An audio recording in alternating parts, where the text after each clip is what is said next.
हाँ तो नमस्कार प्यारे बच्चों, कैसे उम्मीद करते हैं आप सभी अच्छे होंगे। और आज की इस नए वीडियो में स्वागत है। आज की इस वीडियो में हम बात करने वाले हैं 11th बायोलॉजी के बारे में। सबसे पहले बता दूं कि मैं कौन हूँ। मैं मास्टर ऑफ बोर्ड का संचालक हूँ। ठीक है, मैं यहाँ पर पिछले कुछ महीनों से यूट्यूब पर पढ़ा रहा हूँ और ऑफलाइन भी हमारी कोचिंग चलती है। वहाँ पर अच्छे अच्छे बेहतरीन टीचर पढ़ाते हैं और यूट्यूब पर हम अभी आए हैं। केवल हम अभी पढ़ाएंगे, कुछ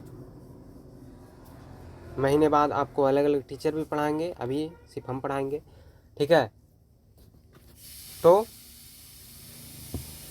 अगर आपको 11th 10th 12th 9th ये 4 क्लासों की तैयारी करनी है तो आपको मास्टर बोर्ड से जुड़ना बहुत अति आवश्यक है। ये एक ऐसा प्लेटफॉर्म है जो सभी क्लासेस को एकत्रित कर बनाता है और अच्छे एजुकेशन की पहली मांग है।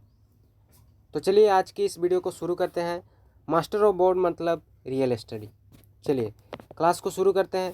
क्लास का आज है 11वीं के बच्चों के लिए जो सफलता बैच हमारी है 2026 की, उसकी 11th की बायोलॉजी की फुल सिलेबस डिस्कशन करेंगे। क्या करेंगे? फुल सिलेबस डिस्कशन करेंगे। और ये कौन कराएगा? तो आपके चहेते शुभम सर कराएंगे। अपनी तैयारी करने से पहले इस वीडियो को ज़रूर देखें। तो सबसे पहले सभी बच्चे बताएं, क्या आपने अपने दोस्तों के साथ इस वीडियो को शेयर किया? क्या आपने अपने दोस्तों के साथ इस वीडियो को शेयर किया? अपने दोस्तों को ये शेयर कीजिए ताकि हर बच्चा फ्री ऑफ कॉस्ट पढ़ सके। ठीक है, चलिए तो वेलकम है जी, वेलकम है। मास्टर ऑफ बोर्ड में आपका स्वागत है। ठीक है, मास्टर ऑफ बोर्ड में क्या है? स्वागत है। तो देखिए हमारा ये 10th के बाद की मंजिल आ चुकी है। 10th आपने पास किया और आप 11th में प्रवेश किए हैं, तो उसके आगे केवल और केवल सागर होगी। यानी उसके आगे आपको कुछ दिखाई नहीं देगा कि आगे क्या करना है। तो कोई दिक्कत नहीं, अच्छे मार्गदर्शन के लिए हम हैं और आपको जहाँ भी दिक्कत होगी हमारी टीम आपको सहायता करती चलेगी। तो इस सागर की तरह 10th के बाद होती है, आपको पता नहीं चलेगा हमको कहाँ जाना है।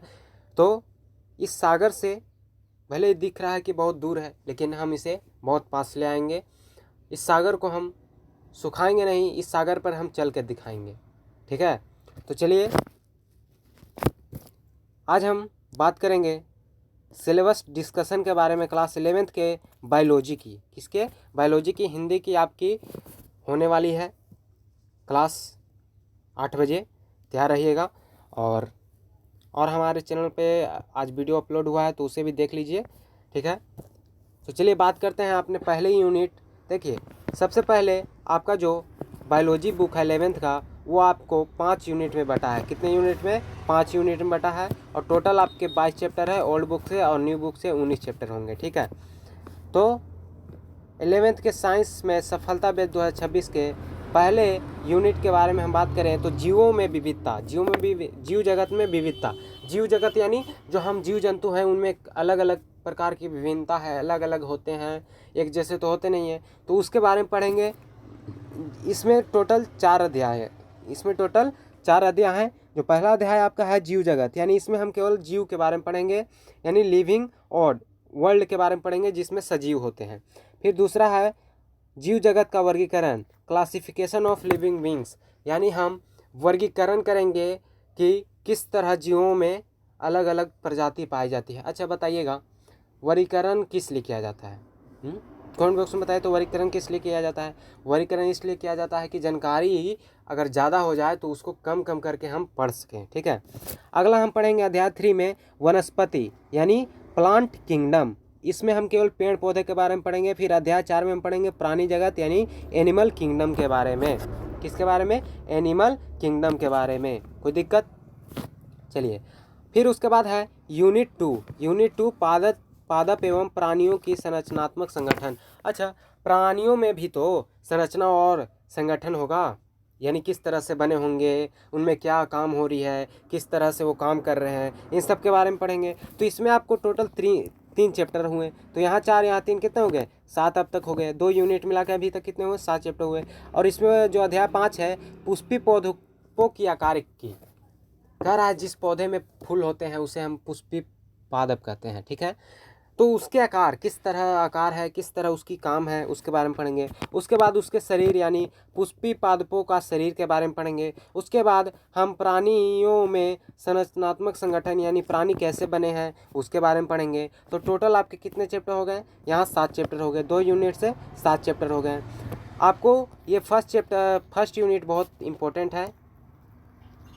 जो पहला चैप्टर है इम्पोर्टेंट है किसके, तो आपका जो नीट है उसके से और अपने एग्ज़ाम के उद्देश्य से भी, ठीक है। उसके बाद है तीसरा जो यूनिट है कोशिका संरचना एवं कार्य। ये भी जो यूनिट है बहुत ही इंपॉर्टेंट, मोस्ट इम्पोर्टेंट है। इसमें आपके 3 अध्याय मिलेंगे। जो अध्याय 8 है कोशिका जीवन की इकाई। अच्छा बताइए, तो घर बनता है तो उसका सबसे छोटा इकाई क्या होता है, ईंट होता है। उसी तरह कोई भी शरीर है, कोई भी जीव है, उसका जो सबसे छोटा इकाई है कोशिका है। तो इसमें हम कोशिका, ऊतक, अंगतंत्र इस सब के बारे में पढ़ेंगे। किसमें, अध्याय 8 में। अध्याय 9 में हम पढ़ेंगे जैव अणु यानी थर्मोस्टिक, ग्लूकोज, सुक्रोज, इस सब के बारे में पढ़ेंगे। फिर अध्याय 10 में हम पढ़ेंगे कोशिका चक्र एवं कोशिका विभाजन, किस तरह कैंसर होते हैं, कोशिका अगर अत्यधिक विभाजन हो रहा है तो कैंसर होता है, इस सब के बारे में हम पढ़ेंगे अध्याय 10 में। तो ये जो 3 चैप्टर हैं ये भी बहुत इंपॉर्टेंट है आपके एग्ज़ाम को लेकर, ठीक है। अगला है यूनिट 4 पादप कार्यकी यानी पादप किस तरह काम करता है, उसके शरीर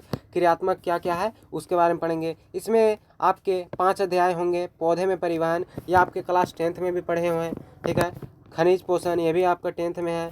फिर है उच्च पादपों में प्रकाश संश्लेषण, तो प्रकाश संश्लेषण में हमने पढ़ा है। फिर पादपों में श्वसन यानी पेड़ पौधे में कैसे श्वसन होता है।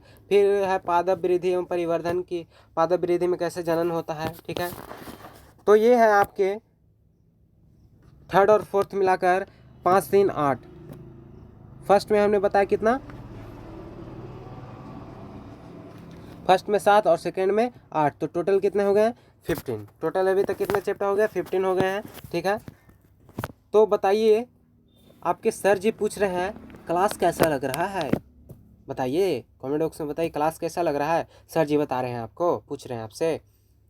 अगर अच्छा लग रहा है तो आप इस बैच की फ़ी जमा कर दीजिए, आप 1 सब्सक्राइब कर दीजिए। अगर कर दिए हैं तो ठीक है, फ़ी आपका जमा हो चुका है।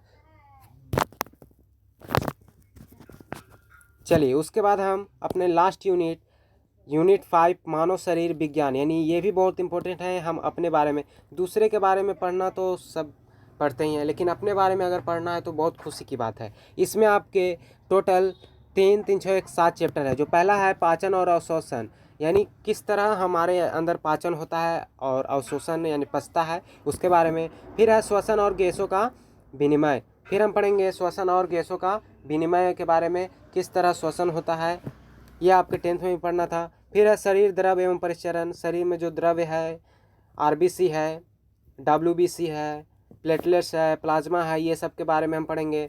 खून जो ब्लड है उसके बारे में पढ़ेंगे। ब्लड के 4 होते हैं, ए बी और ओ, ठीक है। अगर कर दिया जाए नेगेटिव पॉजिटिव तो 8 हो जाते हैं, ठीक है।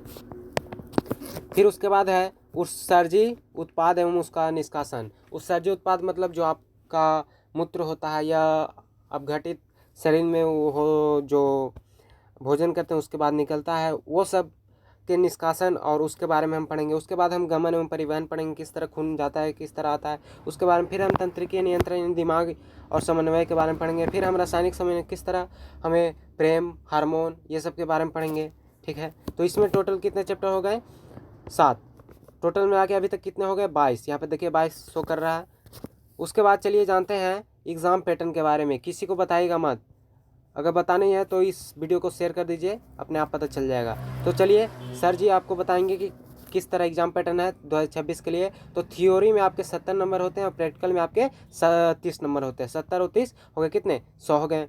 थ्योरी में आपके 2 होते हैं, 50% ऑब्जेक्टिव और 50% सब्जेक्टिव। ऑब्जेक्टिव में आपको कितने बनाने हैं, तो 35 क्वेश्चन बनाने हैं। ऑब्जेक्टिव में कितने, 35। सब्जेक्टिव में चलिए बात करते हैं। उसके बाद है आपके एग्ज़ाम पैटर्न में सेक्शन ए होते हैं, बी होते हैं और सी होते हैं। सेक्शन ए में आपको 35 ऑब्जेक्टिव बनाने होंगे। सेक्शन बी में आपको शॉर्ट आंसर 10 बनाने होंगे जो 2 नंबर के होते हैं। फिर लॉन्ग आंसर आपको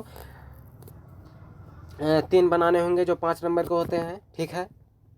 उसके बाद बुक कौन सा ले, तो बुक आपको बायोलॉजी का जो एनसीईआरटी का होता है वो लीजिए, या तो आप भारतीय भवन का ले सकते हैं। और नोट्स कैसे बनाएं, 95 स्कोर कैसे करें, तो सबसे पहले हमारे लाइव क्लास को देखते रहिए, सेल्फ नोट्स खुद से बनाइए, सेल्फ स्टडी कीजिए और ज़्यादा से ज़्यादा रिवीजन कीजिए। Revision is more greater than study, ठीक है। फिर उसके बाद एनसीईआरटी बुक को पढ़िए, उसके बाद हमारा जो नोट्स है उसे आप प्रिंट आउट निकलवा लीजिए। तो चलिए आज की इस क्लास को यहीं पर समाप्त करते हैं। एक बार फिर सर जी पूछ रहे हैं आपको क्लास कैसा लगा, कमेंट बॉक्स में बताइएगा। चलिए।